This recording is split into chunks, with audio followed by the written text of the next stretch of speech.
మకర రాశి వాళ్ళకి కూడా కొంతవరకు మంచి సూచనలు కనిపిస్తున్నాయి అన్నమాట. ఎందుకంటే శని ఈ రాశికి అధిపతి మనకి తెలుసు మీనంలో ఉన్నారు, మూడో ఇంట్లోనూ ఆయన వక్రించున్నారు. సో తప్పక వీళ్ళకేంటంటే ఖర్చులు మనకి ఎలా అయినా అధికమై కనిపిస్తున్నాయి. కానీ కూడా ఏంటంటే సేవింగ్స్ అనేది కొంతవరకు ఉంటుంది. ఎవరైనా ఆలోచించేదేంటి, మనం ఏమో సంపాదిస్తున్నాం కొంతైనా సేవ్ చేయాలి, ఎంజాయ్ చేయాలని ఆలోచిస్తారు. సో తప్పక ఎంజాయ్‌మెంట్ అనేది ఉంటుంది. ఎందుకంటే మనం చూసామంటే సెవెంత్‌లో మెర్క్యూరీ ఇప్పుడు రెట్రోగ్రేషన్‌లో ఉన్నారు. ఆయన సిక్స్త్ అండ్ నైన్త్ లార్డ్ అయ్యారు.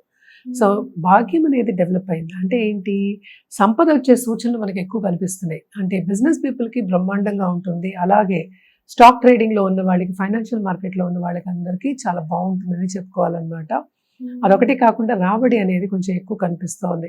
అండ్ మనం చూసాము అంటే కమ్యూనికేషన్ రంగంలో ఉన్నవాళ్ళు ఎస్పెషల్లీ టీవీ అండ్ ఆల్సో అలాగే ఆర్ట్ రంగం. ఆర్ట్ రంగం అంటే కమ్యూనికేషన్ ప్లస్ ఆర్ట్ అనుకుందాము. సినిమా రంగం, మూవీ ఇండస్ట్రీ, టెక్నీషియన్స్ అనుకుందాం. అది ఈజీ మనకి ఇంకాను. టెక్నీషియన్స్‌కి చాలా బావుంది. వాళ్ళు అనుకున్నది వాళ్ళు సాధిస్తారు. అలాగే ఏంటంటే వాళ్ళు చేసే ఒక ప్రాజెక్ట్ కూడా వాళ్ళ మన్నన అంటే పై వాళ్ళ మన్నన పొంది తప్పక సంపద వచ్చే అంటే రాబడి వచ్చే ఛాన్సెస్ మనకి ఎక్కువ కనిపిస్తున్నాయి. అదొకటి కాకుండా ఫ్రెండ్స్‌తో కలయిక ఉంటుంది. ఫ్రెండ్స్ ఏమో వీళ్ళకి ఎక్కువ ఇచ్చేది అంటే ఏంటి, నాట్ ఓన్లీ మన్నన అంటే ఏంటి రికగ్నిషన్, మన్నన పొందడం ప్లస్ ఏంటంటే ప్రెజెన్స్‌లు ఇవ్వడం కూడా మనకి ఎక్కువ కనిపిస్తోంది. తప్పక వీళ్ళకి ఏంటంటే విందు వినోదాల్లో పాల్గొనడం, ఆ దిశగా నడవడం అండ్ ఆల్సో ఫ్రెండ్స్‌తో కలయిక ఉండడం, అందరితో సన్నిహితంగా ఉండడం ఈ మంత్ కనిపిస్తోంది. కొంతవరకు దాంపత్య జీవితంలో డిసగ్రీమెంట్స్ అవుతాయి. ఎందుకంటే కోపతాపాలకి ఎక్కువ వెళ్ళకుండా ఉండడం. ఏంటంటే ఎక్కువ మనం చెప్పేది ఏంటంటే ఈగో క్లాషెస్ అనేది మనం ఎక్కువ చెప్పుకుంటాం అనమాట. సో ఈగో క్లాషెస్ రాకుండా ఉండడం అనేది చూసుకోవడం మంచిది. ఎందుకంటే ఈ కాలంలో అందరూ సంపాదించుకుంటున్నారు. సో కొంతవరకు పేషెంట్‌గా ఉండడం అనేది వెరీ ఇంపార్టెంట్. అదొకటే కాకుండా లోన్స్ అనేవి ఎక్కువ ఎవరికైనా ఇచ్చుంటే కనుక తిరిగి రావడం అనేది వీళ్ళకి కూడా కొంతవరకు కష్టం అవుతుంది.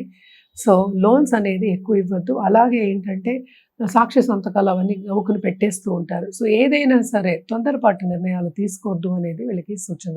సో మన పరిహారాల విషయానికి వస్తే కనుక తప్పక వీళ్ళు రాహుకేతు పూజలు చేయడం మంచిదనమాట.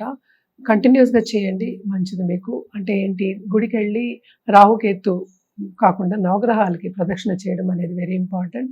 అదొకటి కాకుండా శనివారం హనుమాన్ చాలీసా చదువుకోవడం, తైల దీపం పెట్టడం.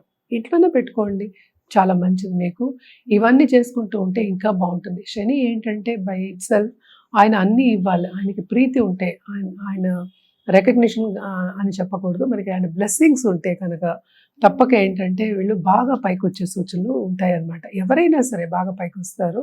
సో తప్పక ఏంటంటే శనీశ్వరుడు బ్లెస్సింగ్స్ అనేది కావాలి కనుక ఇవన్నీ చేసుకుంటూ ఉంటే ఇంకా బావుంటుంది వీళ్ళకి.